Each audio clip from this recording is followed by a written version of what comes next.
السلام عليكم ورحمة الله تعالى وبركاته كلا وعنو wanaagsan daawadayaal halkan waa xogta dhacdooyinka ku soo dhawaada wararkii ugu dambeeyay Soomaaliya iyo caalamka qodobada saaxiibayaal barnaamijkeena aad ku daawan doontaan waxa qayb ka noqonaya ciidamada maamulka Somaliland oo si awood looga saaray magaalada Laascaanood ee gobolka Sool haatan banaanka magaalada ayay isku diyaarinayaan waxayna doonayaan inay dib magaaladaasi ula wareegaan warbixino iyo xogo muhiim ah ayaynu idinkaga haynaa daawadayaal maxaa ka jira in ciidamada ismaamulka Khartoum State iyo sidoo kale kuwa BSF ta ee Puntland ay gacan weyn siinayaan dadka magaalada Laascaanood waan idin la wadaagi doonaa warbixinadii iyo xogihii ugu dambeeyay oo la xiriira rabshadaha ka socda magaalada Laascaanood ee gobolka Sool ayaad halkan ku daawan doontaan saaxiibayaal waxa sidoo kale aan idin soo gudbin doonaa ciidanka lagu soo tababaray dalka Eritrea ayaa lagu wareejiyay dalka Imaaraadka Carabta maxay tahay sababtu Imaaraadku maxay u adeegsan doonaan ciidamadaasi arrimo sir ah oo qarsoodi ah ayaynu halkan idin kula wadaagi doonaa intaynu barnaamijkeena ku guda jirno waxa sidoo kale aad daawan doontaan dawladda federaalka ah oo laga qaadayo cunaqabatayntii dhanka hubka ee saareed beesha caalamka ayay dawladdu heshiis la gashay waan idin la wadaagi doonaa qodobadii ugu dambeeyay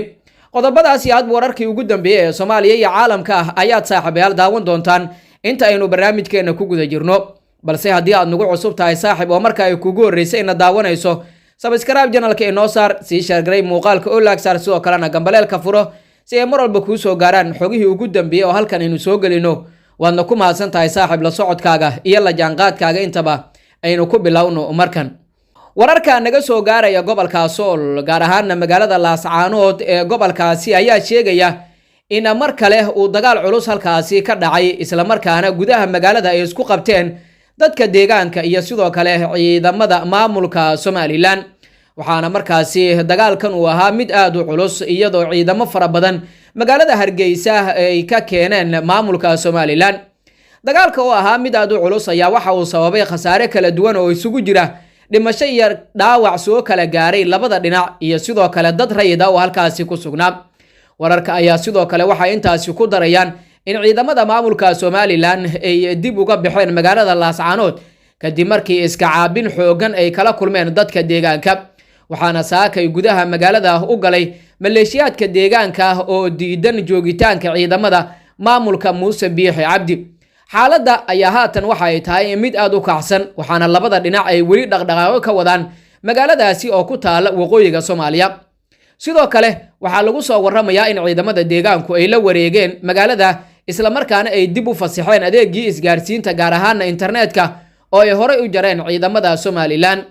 Laascaanood waxay maalmahan ku jirtay xaalad adag waxaana hakad galay dhaqdhaqaaq guud oo magaalada sida ganacsiga waxbarashada iyo isku socodka gaadiidka iyo dadweynaha intaba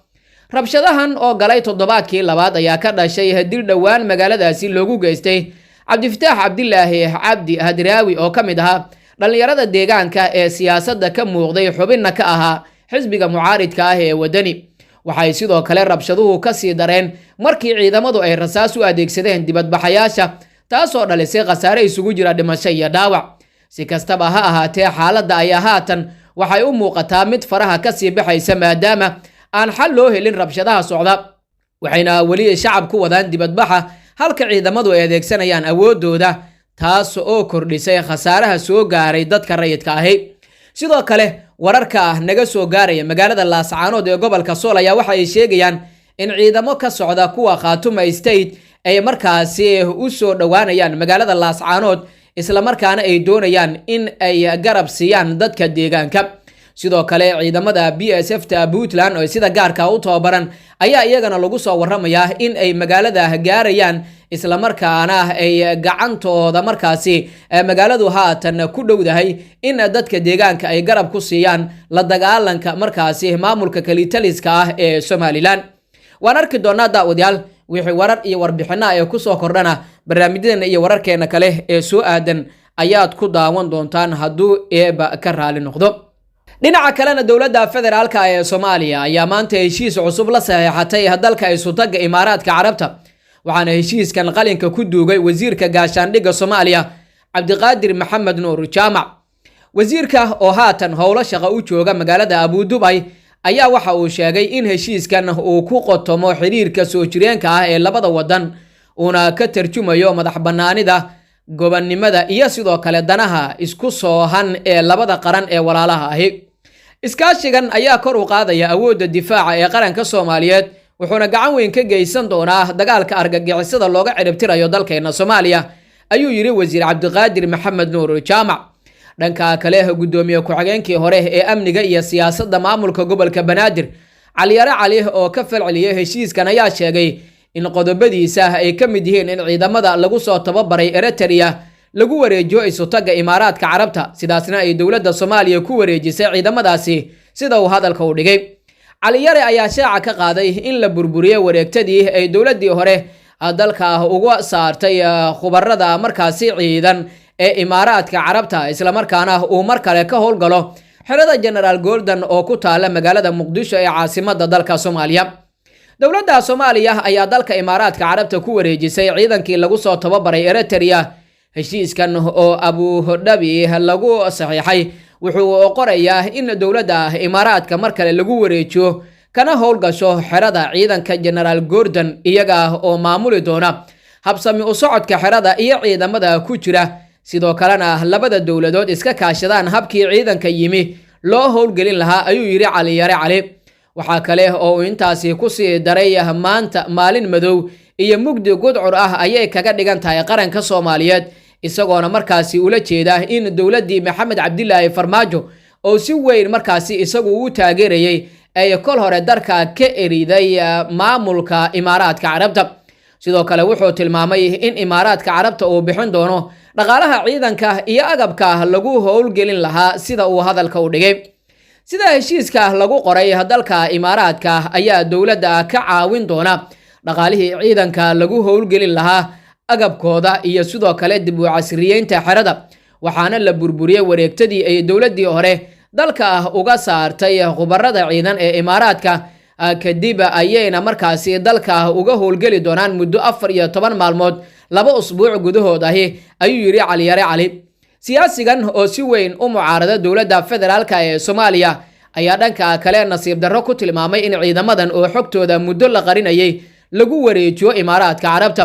waxaa nasiib darro ah in dowladdii ugu weyneed ee xogta ciidanka laga qarinayay muddada dheer maanta si sahlan markaasi loogu gacan geliyo iyada oo la eegayo dano dhaqaale iyo qandaraasyo kooban ayuu mar kale yiri qoraalka uu ku soo saaray Cali Yare Cali madaxii hore ee amniga iyo siyaasadda ee maamulka gobolka Banaadir. ugu dambeyntiina madaxda dowladda federaalka ee Soomaaliya ayaa bilaabay dadaal aan waxba loola harin oo beesha caalamka looga dhaadhicinayo in Soomaaliya laga qaado cunaqabataynta hubka ee sanado badan saaran. madaxweynaha Soomaaliya Xasan Sheekh Maxamuud oo madaxtooyada qaranka kula kulmay dandireyaasha dalalka Mareykanka, Ingiriiska, Talyaaniga, Itoobiya, wakiilada gaarka ee qaramada midoobay, midowga Yurub iyo midowga Afrika ayaa kala hadlay cunaqabatayntan isaga oo sidoo kale uga warbixiyay miro dhalka howlgalka dalka looga xoreynayo maleeshiyaadka Al-Shabaab. madaxweynaha ayaa xusay sida nafurnimada leh ee ciidamada Soomaaliyeed oo kaashanaya dadka deegaanka ay u xoreeyaan deegaano badan oo ka tirsan gobolada Shabeellaha Dhexe, Hiiraan iyo Galgaduud taasoo muujinaysa sida uga go'an tahay dowladda in ay ka ciribtirto dalka argagixisada caqabada ku noqotay dowladnimada iyo horumarka dadka Soomaaliyeed. Xasan Sheekh Maxamuud ayaa sheegay in shacabka iyo dowladda Soomaaliyeedba ay maanta u mideysan yihiin xoreynta dalka waxa uuna ku adkaystay wakiilada beesha caalamka ah in ay ku gacan siiyaan halgankaasi gaar ahaan ololaha qaadista cunaqabataynta hubka ee saaran Soomaaliya oo muhiim u ah dagaalka ka dhanka ah argagixisada. dhankooda wakiilada beesha caalamka ayaa bogaadiyay howlgallada xoreynta deegaanada ay ku dhuumaaleysanayaan maleeshiyaadka argagixisada ee Al-Shabaab waxayna tilmaameen in ay ku garab taagan yihiin shacabka iyo dowladda Soomaaliyeed gaar ahaan gurmadka degdega ah ee u baahan yihiin dadka ku sugan deegaanada la xoreeyay. codsiga madaxweynaha ee la xiriira qaadista cunaqabataynta hubka ayaa hadda u muuqda mid dowladda ay ku bixinayso dagaal xoogan. ra'iisul wasaaraha xukuumadda federaalka Soomaaliya Mudane Xamse Cabdi Barre ayaa sidoo kale shalay gudoomiyay kulan looga hadlayay xaaladda amniga dalka iyo cunaqabataynta hubka ee saaran Soomaaliya muddada dheer. ra'iisul wasaaraha ayaa xusay in xukuumaddiisu ay ka go'an tahay oo ay dadaal gelin doonto siday uga guuleysan lahayd in dalkeena laga qaado cunaqabataynta hubka ee saaran. shirka ayaa lagu soo jeediyay dhisitaanka guddi ka kooban 2 heer oo kala ah guddi fulin iyo guddi farsamo oo ka shaqayn doona fulinta bartilmaameedyada qorsheysan ee dowladda Soomaaliya ku xaqiijinayso in dalka si dhameystiran looga qaado cunaqabataynta hubka, taasi oo lagu fulinayo muddo sanad gudaheeda ahi. guud ahaan daawadayaal waa naga inta wararkii aad kala socoteen janalka xogta dhacdooyinka. haddii aad nagu cusub tahay oo marka ay kuugu horeysay in daawatay subscribe janalka inoo saar, sii share garay muuqaalka oo laag saar, sidoo kalena gambaleelka furo si ay mar walba kuu soo gaaraan xogihii ugu dambeeyay oo halkan aynu ku soo gudbino. waadna ku mahadsan tahay saaxiib la socodkaaga iyo la jaanqaadkaaga intaba. inta aan warkan kiisa kale aynu ku kulmi doonaan nabadgelyo.